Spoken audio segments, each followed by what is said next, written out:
Assalamualaikum warahmatullahi wabarakatuh. Semoga yang mendengarkan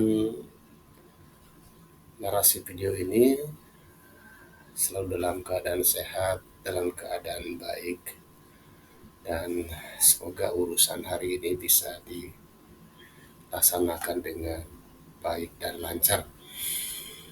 Pada kesempatan hari ini, saya akan menyampaikan mengenai phase negotiation theory, ya, atau dalam bahasa Indonesianya secara kata per kata berarti teori negosiasi wajah. Ya, ini sebuah teori yang menarik untuk kita bahas, dan teori ini menjadi bagian dari kajian dalam ilmu komunikasi. Phase negotiation theory dikembangkan oleh Stella Timtumi dan rekan-rekannya. Teori negosiasi wajah atau phase negotiation theory memberikan dasar untuk memprediksi bagaimana orang menyelesaikan phase work-nya dalam budaya yang berbeda. Ya, phase mengacu kepada citra diri seseorang di hadapan orang lain. Hal ini melibatkan perasaan hormat, kehormatan, status, koneksi, loyalitas, dan nilai-nilai serupa lainnya.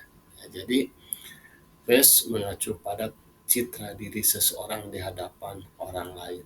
Ya, jadi, phase ini mengacu kepada nama baik diri sendiri, begitu ya. Kemudian juga menyangkut mengenai misalnya kredibilitas, ya. Kemudian menyangkut mengenai hal-hal yang positif berkenaan dengan seseorang, ya, karena di sini mengacu kepada citra diri seseorang di hadapan orang lain. Ya, jadi wajah ini harus dijaga, face ini harus dijaga, ya, supaya diri kita di hadapan orang lain tetap dihormati, gitu ya, tetap dihargai, ya, dan seterusnya. Tentu face ini, ya, harus kita pelihara dengan menunjukkan sikap dan perilaku yang baik, ya, menunjukkan kejujuran, setia kepada kebenaran. Itu adalah cara untuk menjaga face, ya, supaya menunjukkan citra diri yang baik di hadapan orang lain. Dengan kata lain, face wajah berarti citra yang Anda inginkan, ya, atau identitas orang lain diberikan kepada Anda dalam situasi sosial tertentu, ya. Jadi citra kita di hadapan orang lain bergantung kepada face diri kita, ya. Face ini ya tadi menyangkut mengenai sikap dan perilaku kita, integritas kita, ya, dan hal-hal yang menyangkut mengenai nilai-nilai dalam diri kita yang kemudian itu digambarkan sebagai suatu face, ya, kira-kira seperti itu. Kemudian budaya sangat menentukan identitas apa yang diinginkan dalam suatu situasi. Facework adalah perilaku komunikasi yang digunakan orang untuk membangun dan melindungi wajah mereka sendiri dan untuk melindungi, membangun, atau mengancam wajah orang lain. Nah, berarti kalau dari sini kita bisa pahami, ya, facework perilaku komunikasi untuk membangun atau melindungi wajah dirinya atau mengancam wajah orang lain. Nah, berarti bisa tercermin dari apa? Ya, bisa dari apa yang kita sampaikan, apa yang kita tunjukkan, ya. Apakah apa yang kita sampaikan atau yang kita tunjukkan itu termasuk dalam upaya untuk membangun atau melindungi wajah atau face-nya, atau untuk membangun atau mengancam face orang lain. Nah, gitu ya. Ketika Anda mengamati Facebook dalam tindakan, Anda dapat melihat berbagai hal yang terjadi. Misalnya Anda mungkin memperhatikan status Facebook atau apakah itu diarahkan pada diri sendiri atau orang lain. Ya, jadi kita akan mengetahui hal itu misalnya dari sikap dan perilaku yang ditunjukkannya. Apakah itu mengarah kepada Facebook dirinya atau mengarah kepada orang lain. Anda mungkin memperhatikan diri yang membanggakan suatu prestasi atau memuji orang lain untuk pekerjaan yang dilakukan dengan baik, ya. Nah, dalam konteks ini berarti memperhatikan diri yang membanggakan suatu prestasi, ya, berarti masuk pada menjaga atau melindungi atau membangun face diri sendiri, ya. Sedangkan memuji orang lain untuk pekerjaan yang dilakukan dengan baik dan seterusnya berarti face tersebut mengarah kepada orang lain. Ya, jadi saat Anda mengamati orang berkomunikasi, Anda mungkin juga memperhatikan face atau apakah tindakan seseorang itu positif, seperti kasus membela, menjaga atau menghormati face seseorang, atau negatif, seperti menyerang face orang lain. Nah, itu ya, bisa ditinjau dari sikap, perilaku, termasuk dari pesan-pesan yang ditunjukkan seseorang. Berikutnya, Anda mungkin memperhatikan temporalitas atau apakah komunikasi dirancang untuk mencegah hilangnya face di masa mendatang atau memulihkan hilangnya face yang telah terjadi. Face adalah perhatian universal, tetapi bagaimana face didefinisikan dan cara-cara di mana Facebook dicapai bervariasi secara signifikan dari orang ke orang dengan latar belakang budaya yang berbeda, begitu ya. Jadi maksudnya bahwa face itu merupakan perhatian universal, ya, artinya lintas budaya, lintas bangsa, lintas agama, face itu menjadi perhatian bersama, ya.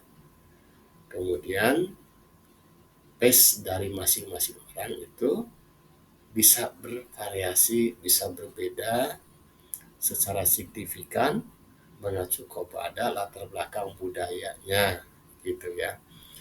Semua budaya memiliki cara untuk mencapai Facebook preventif dan restoratif.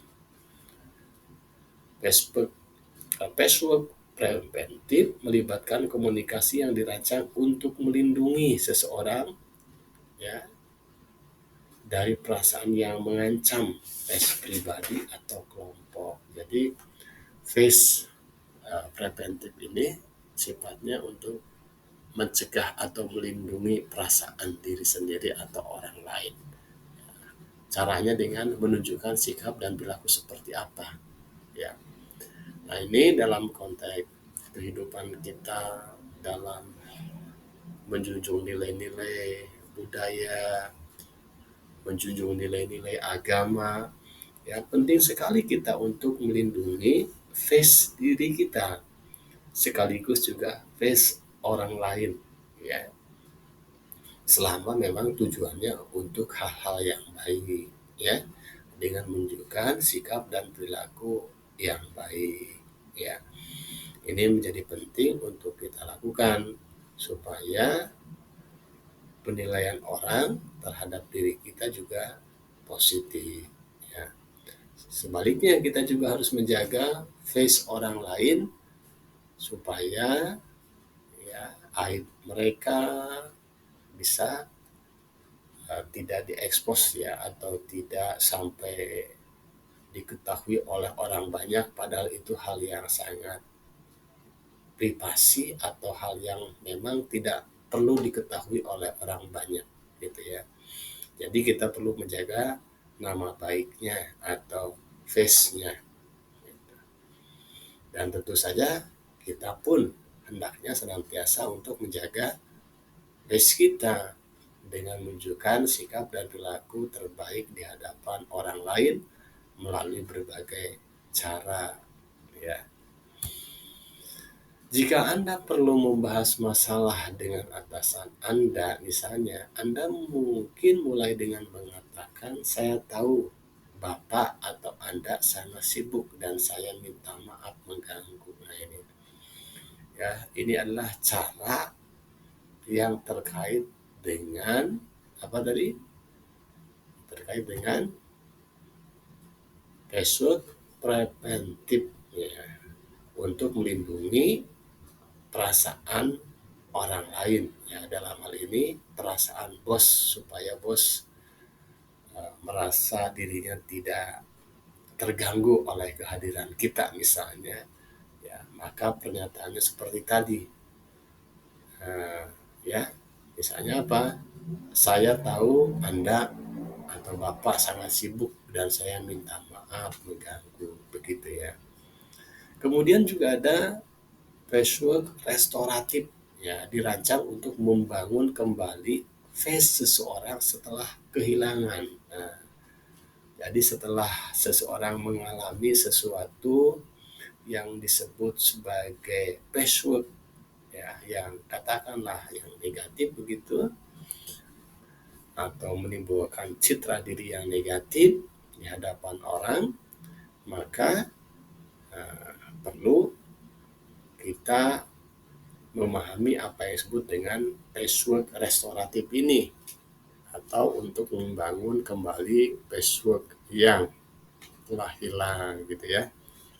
Jadi ketika Anda melontarkan komentar yang menghina seorang teman di saat sedang marah, Anda mungkin akan meminta maaf, kemudian berkata, "Kamu benar-benar teman yang baik dan saya minta maaf telah mengatakan itu karena saya tidak bermaksud begitu." Nah, ini contoh dari password restoratif, yaitu untuk membangun kembali face seseorang ya.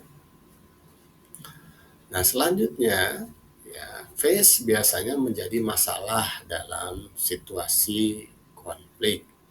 Ketika Anda berkonflik dengan orang lain, rasa hormat dan kehormatan seringkali dikorbankan. Nah, ancaman terhadap face dapat terjadi dalam situasi yang ditandai oleh persaingan atau keinginan untuk menang, bisa juga karena merasa marah atau tidak diakui dalam beberapa hal, atau mungkin karena nilai pendapat atau sikap yang saling bertentangan. Nah, itu hal-hal yang bisa menjadi ancaman terhadap face ya. Dan itu tentu berpotensi terhadap terjadinya konflik. Oleh karena itu, dalam persaingan, maka tentu kita harus menunjukkan persaingan yang sehat. Tidak boleh ada kecurangan, tidak boleh menempuh cara-cara yang tidak adil, karena itu bisa menimbulkan konflik. Ya, potensi konfliknya jauh lebih besar. Ya, dengan cara begitu, tentu hal yang negatif. Kemudian ketika merasa marah atau tidak diakui dalam beberapa hal, ya tentu kita juga bisa menunjukkan sikap yang lebih bijak ya. Jangan ketika tidak diakui dalam beberapa hal yang sebetulnya biasa saja, lalu kita bereaksi terlalu berlebihan, ya, tidak sesuai dengan konteks ya. Jadi sewajarnya sajalah gitu ya. Kemudian Facebook merupakan bagian rutin dari komunikasi konflik. Seringkali Facebook bersifat negatif dan mengambil bentuk serangan terhadap orang lain ya. Nah, ini kalau dalam konteks konflik ya, seringkali Facebook bersifat negatif dan mengambil bentuk serangan terhadap orang lain. Jadi kerangka pikir atau kerangka sikap ya, kerangka tindakan atau kerangka terkait dengan apa yang harus kita lakukan. Misalnya ketika bicara mengenai konflik, maka kecenderungannya adalah menyerang, begitu ya. Di waktu lain kita berusaha keras untuk menyelesaikan konflik dengan menggunakan teamwork positif untuk mencapai tujuan kita sendiri, sambil membantu orang lain merasa senang dengan diri mereka sendiri dalam prosesnya. Nah, itu hal yang positif ya, yang dapat kita tunjukkan supaya konflik bisa terselesaikan atau minimal bisa dihindari atau diatasi ya. Menurut Ting Tumi, ya, budaya sangat menentukan bagaimana kerjasama dan konflik dilakukan. Tetapi budaya bukan satu-satunya faktor. Ya, jadi budaya ini punya pengaruh yang besar, ya, yang bisa berpotensi terhadap terjadinya konflik. Tetapi budaya bukan satu-satunya masalah yang menyebabkan konflik itu terjadi. Ya, kita dalam hidup ini bersosial memiliki latar belakang yang berbeda, termasuk latar belakang budaya. Ya, kita harus bisa meredam sisi-sisi yang mengarah kepada egoisme. Oleh karena itu, pemahaman budaya yang berbeda terhadap sesuatu tidak serta-merta harus menimbulkan konflik. Ya, nah, kita harus bisa menunjukkan sikap yang terbaik agar perbedaan budaya itu tidak menjadikan terjadinya konflik. Ya, itu menunjukkan kualitas pribadi kita yang lebih kuat, lebih terpelajar, lebih terdidik ya. Jangan sampai adanya perbedaan selalu disikapi dengan hal-hal yang konfrontatif atau menimbulkan konflik ya. Face negotiation teori, meskipun berorientasi pada budaya, teori ini banyak menggunakan asumsi dan metode psikologis. Bidang kerja ini bersifat sosiokultural sejauh ia mencirikan komunitas budaya dan memandang workplace sebagai manifestasi dan konstruksi budaya. Tetapi metode penelitian dan pendekatan teoritis umum memiliki nuansa psikologis gitu ya.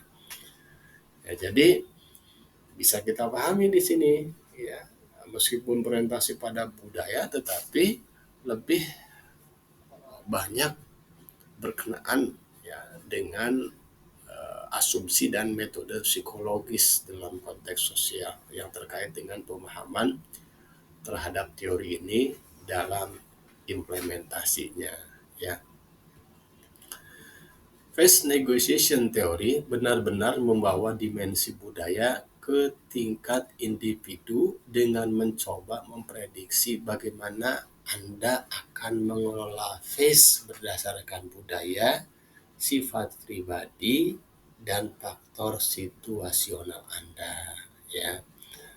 Jadi mengacu kepada pemahaman teori ini bahwa ya budaya akan ya mempengaruhi ya, face seseorang ya, termasuk juga sifat pribadinya, kemudian juga faktor situasional yang dihadapi ketika itu.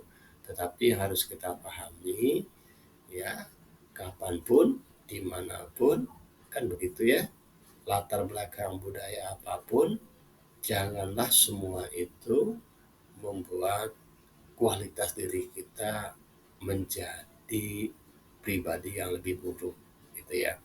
Jadi maksudnya adalah bahwa dalam konteks pemahaman terhadap face negotiation theory ya, meskipun di sini dikatakan bahwa individu mencoba memprediksi bagaimana kita mengelola face berdasarkan budaya, sifat pribadi, dan faktor situasional, tentu saja semua itu hendaknya diarahkan ke hal-hal yang positif, hal-hal yang konstruktif, yang tidak merugikan orang lain, ya sekaligus juga bisa menunjukkan kualitas pribadi kita yang lebih terpelajar, lebih beradab, lebih berkelas, ya, dan hal-hal positif lain mengenai nilai-nilai yang harus kita junjung. Saya kira itu. Terima kasih. Mudah-mudahan pemahaman terhadap face negotiation theory ini dapat dipahami, dan yang lebih penting lagi adalah bagaimana pemahaman kita terhadap face negotiation theory ini memberikan dampak terhadap sikap dan perilaku kita menjadi lebih baik, sehingga face yang kita tunjukkan menimbulkan citra diri yang positif, dan itu akan berdampak terhadap keberhasilan secara personal, keberhasilan secara sosial, bahkan ya berdampak terhadap karir yang positif. Terima kasih. Assalamualaikum warahmatullahi wabarakatuh.